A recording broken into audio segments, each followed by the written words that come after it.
Speaker, Liberal high-tax hypocrisy is back. We all remember when the finance minister brought in massive new tax increases on small businesses, but exempted the Prime Minister's multi-million-dollar trust fund inheritance and his own billion-dollar family business from any increases. We all remember when they raised taxes on the middle class by $800 a family, but collected less from the wealthiest 1%.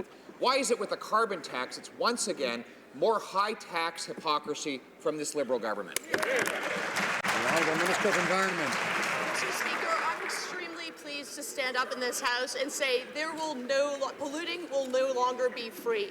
We know there's a cost to pollution. We are seeing extreme weather events across this country, from forest fires in British Columbia to droughts and floods across the prairies, to people literally dying of extreme heat. We need to take action on climate change, and you know what we're going to do in a way that makes sense. The average family of four in Ontario will receive $307 back for climate action incentive. That is more than they will pay. We have a plan to grow the economy. We have a plan to tackle the environment. We have a plan to...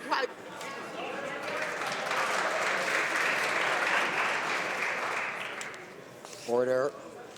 I remind members that the time to speak is when they've been recognized. The honourable member for Carleton. Well, here we go again, Mr. Speaker. They have a separate deal for special interests that have powerful lobbyists.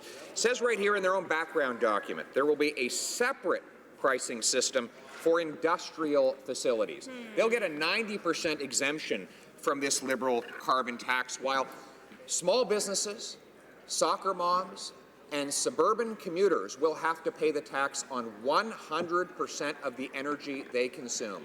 Why is it that with this Liberal high-tax hypocrisy, those that emit the most pay the least? Hear, hear.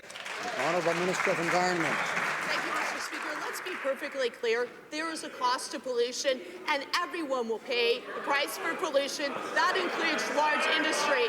But you know what? On the other side, large industry will pay nothing because they don't believe there's a cost to pollution. They think polluting should be free. The system we're following for trade-exposed industry is the same followed in Quebec, in British Columbia, in California, in Europe. It creates the incentive for industry to reduce emissions, but to stay competitive and keep good jobs in Canada. The honourable member for Carleton. Yes, and in all those jurisdictions she just mentioned, the government wins and taxpayers lose. That has been the experience in every jurisdiction where there is a carbon tax. People pay more, so government can spend more, and that is the case with this same plan. According to the government's own briefing documents, this government will collect more in taxes than it gives back in rebates, which means it's impossible for taxpayers to be made whole. Why are they targeting soccer moms, suburban commuters, and seniors with this high tax grab? The Honourable Minister of Environment. We understand that climate change is real. We understand that there's a cost right now and Canadians are paying it. Unlike the party opposite, who think that polluting should be free, who have no plan to tackle pollution, we have a plan. But let's talk about what people are saying about our plan. The President and CEO of the Business Council of Canada, we support the price mechanism because it provides the economic incentive for consumers to change their behavior and for businesses to invest in technology that progressively reduce their emissions over time. Tracy Snowden from CD Howe. Carbon pricing continues to be the most cost-effective option for achieving emissions reductions across the country. Order. I'm not sure if the honourable member for Cypress Hills Grasslands or if I said a minute ago, but I'd ask him to remember what I said a minute ago. And remember that members speak when they have the floor, not otherwise. The honourable member for Carleton. Well, there goes the minister quoting the lobbyists for the multi-millionaire CEOs. And of course they support this carbon tax. It's not a big expense for them when they have chauffeured limousines paid for by the company, especially if they're one of the companies that has the 90% exemption that this Liberal government has provided to the large industrial corporations. The reality is that small businesses have no similar exemption. Why do small businesses like a local corner store pay more while large corporations with their well-paid CEOs get off? Honourable Minister of Environment. Mr. Speaker, small businesses also care about tackling climate change. They also care about the environment, and they understand the cost of inaction. We are supporting small businesses. We will be providing $1 million through our climate plan in Ontario that will help support small businesses to be more energy efficient, to save money. But let's talk about who else is talking about our plan.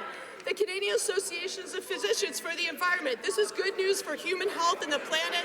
This is how we protect people from the harmful impacts of heat waves, droughts, wildfires, floods, hurricanes that are becoming more frequent and more intense.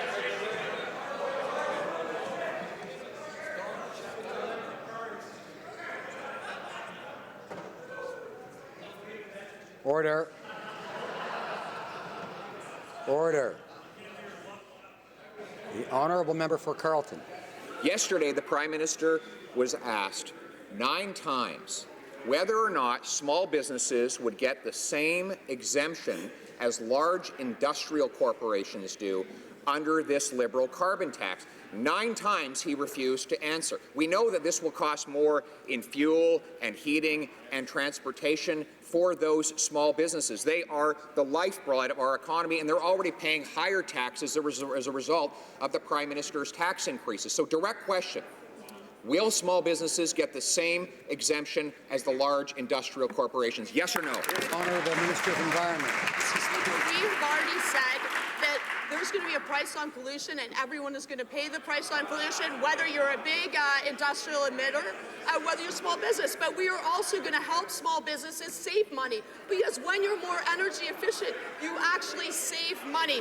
But let's talk about Stephen Harper's former director of policy.